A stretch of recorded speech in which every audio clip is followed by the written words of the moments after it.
The Amherst Asylum stood on a hill overlooking the town, casting a long shadow over the lives of those who lived below. It was once a place of promise, a beacon of hope for the mentally ill and their families.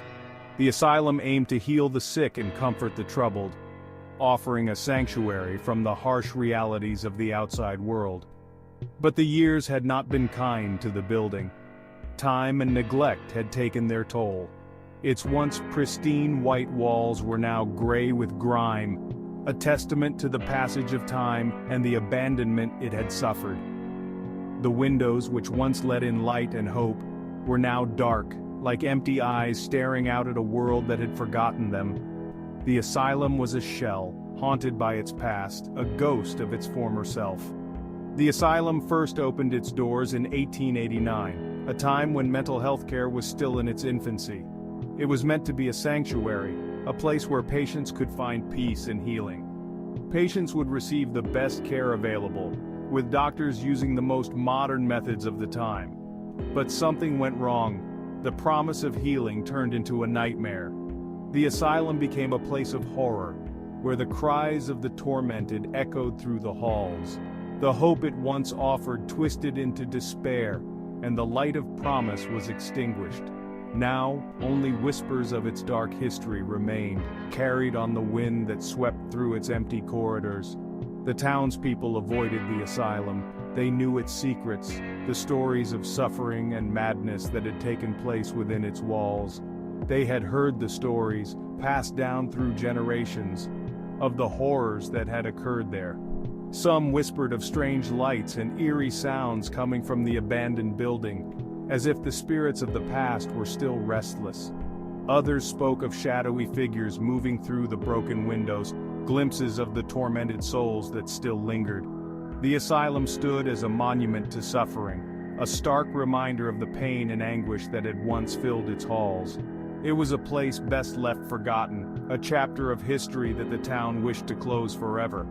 The wind howled through the broken windows, a mournful sound that seemed to echo the cries of the past. Rain lashed against the decaying walls as if the heavens themselves were weeping for the lost souls within. The asylum was a tomb, a final resting place for the dreams and hopes that had once flourished there. It held the memories of those who had suffered within its walls. Their pain lingered, a palpable presence that could still be felt. Their stories were etched into the very fabric of the building, a silent testament to their suffering. The Amherst Asylum was a place of sorrow, forever marked by its past, a haunting reminder of what once was and what could never be again. Dr. Cornelius Hodge arrived at Amherst in 1895, a time when the field of psychiatry was still in its infancy.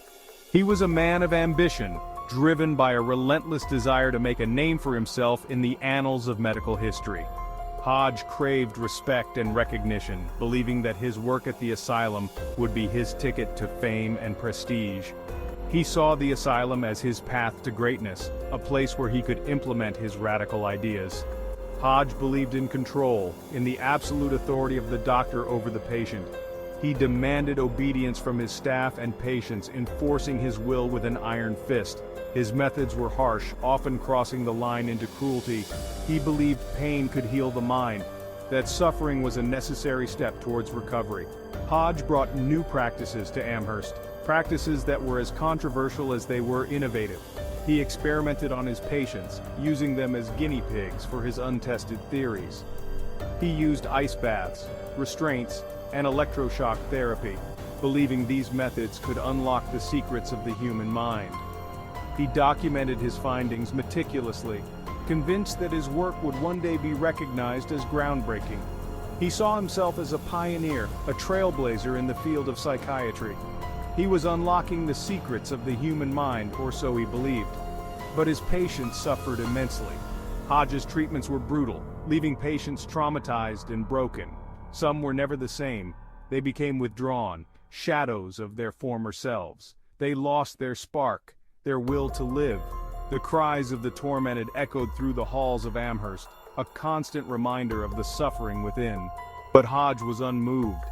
He saw their suffering as a necessary evil, a small price to pay for what he believed was progress. Hodge's methods attracted attention, both positive and negative. Some praised his innovative techniques, hailing him as a visionary. Others condemned his cruelty, calling for his removal. But Hodge was undeterred. He believed he was right, that his methods would one day be vindicated. He would stop at nothing to achieve his goals, no matter the cost. The asylum became his laboratory, the patients his subjects in a grand experiment, and Amherst descended further into darkness, a place of fear and suffering. Dr. Cornelius Hodge. I saw myself as a pioneer, unlocking the secrets of the human mind. Their suffering was a necessary evil, a small price to pay for progress. The legacy of Dr. Hodge remains a dark chapter in the history of psychiatry, a reminder of the fine line between innovation and cruelty. Emma Caldwell was a young woman when she arrived at Amherst. She was full of hope, despite the shadows that clouded her mind. She suffered from delusions and anxiety, her mind a constant battleground of fear and confusion. Her family hoped the asylum would help her, believing it to be a place of healing and recovery. They placed their trust in Dr. Hodge, a man with a reputation for tackling the most challenging cases. They believed he could cure their daughter, restore her to the vibrant young woman she once was, but their trust was misplaced. Dr. Hodge had a different agenda. Hodge saw Emma as a challenge. Her case intrigued him, not for the purpose of healing, but for the opportunity to experiment. He subjected her to his most radical treatments, pushing the boundaries of medical ethics. He used her as a subject in his experiments, treating her more like a specimen than a human being. Emma endured ice baths that left her body numb, her spirit slowly freezing over with each session. She suffered through hours of restraints, her limbs aching, her mind screaming for release.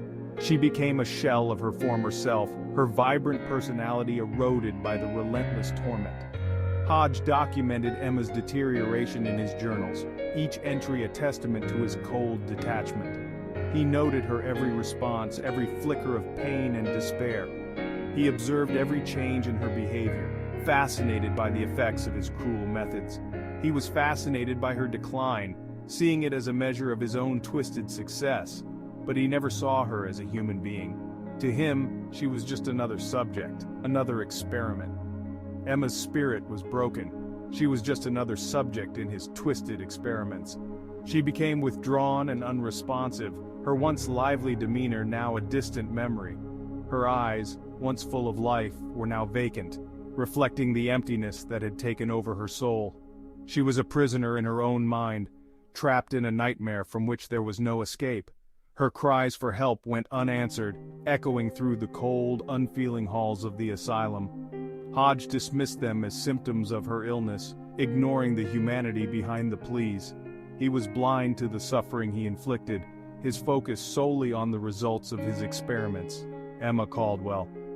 I was just another subject in his twisted experiments, a pawn in his cruel game. My cries for help went unanswered, lost in the void of his indifference. I was a prisoner in my own mind, my spirit crushed under the weight of his relentless torment. The asylum's reputation began to sour. Stories of Hodge's methods spread. Families hesitated to send their loved ones to Amherst. The whispers started. People spoke of patients disappearing. They talked of screams echoing through the night. The asylum was becoming a place of fear. The staff at Amherst were torn. Some admired Hodge's dedication, others questioned his methods, but they were afraid to speak out. Hodge ruled with an iron fist. He tolerated no dissent. Those who dared to question him were silenced. The patients whispered too. They spoke of strange occurrences. They saw things in the shadows. They heard voices in the walls. Their whispers were dismissed as delusions, but the fear in their eyes told a different story. They knew something was wrong at Amherst. The asylum was changing. The air grew heavy with despair. The walls seemed to close in. Amherst was becoming a prison for the living and a haven for something darker. The darkness seeped into every corner. It infected everyone and everything it touched. The whispers grew louder. Something was very wrong at Amherst. Lila was a young nurse new to Amherst. She was idealistic. She wanted to help the patients. Lila believed in the power of compassion. She saw the humanity in those who suffered. She was drawn to the asylum's basement. It was a place of mystery. Patients whispered about it in hushed tones. Lila felt a strange pull towards its depths. The basement was cold and damp. The air was thick with the smell of mildew and decay. I made my way down the creaking stairs. I held a lantern high, its flickering light casting long shadows on the damp walls. Cobwebs clung to everything. Dust covered the floor, undisturbed for years. The air was heavy with a sense of dread. I felt a shiver run down my spine. I was not alone. The silence was broken by the drip of water. Each drop echoed through the darkness, a constant reminder of the asylum's decay. Lila continued deeper into the basement. She came to a heavy wooden door. It was locked, but she could hear something on the other side, a faint scratching sound. Lila's heart pounded in her chest. She had to know what was behind that door. Lila found a key. It was hidden in Dr. Hodge's old office. The key fit the lock. The door creaked open. The room was small and bare. A single chair sat in the center. Restraints were bolted to the walls. Lila saw a journal on the floor. It was Emma Caldwell's. I read Emma's words. I learned of her suffering. I felt Emma's pain. It was in the frantic scribbles. It was in the tear-stained pages. Emma's words were a cry for help, a plea for someone to see her, to hear her. The air grew cold. Lila felt a presence in the room. She was being watched. Her breath caught in her throat. She was not alone. A cold spot formed on the floor. The air crackled with energy. Something was trying to communicate. Lila closed the journal. She knew Emma's story. She felt her despair. Lila vowed to uncover the truth. She would expose the darkness that haunted Amherst. She would give Emma a voice.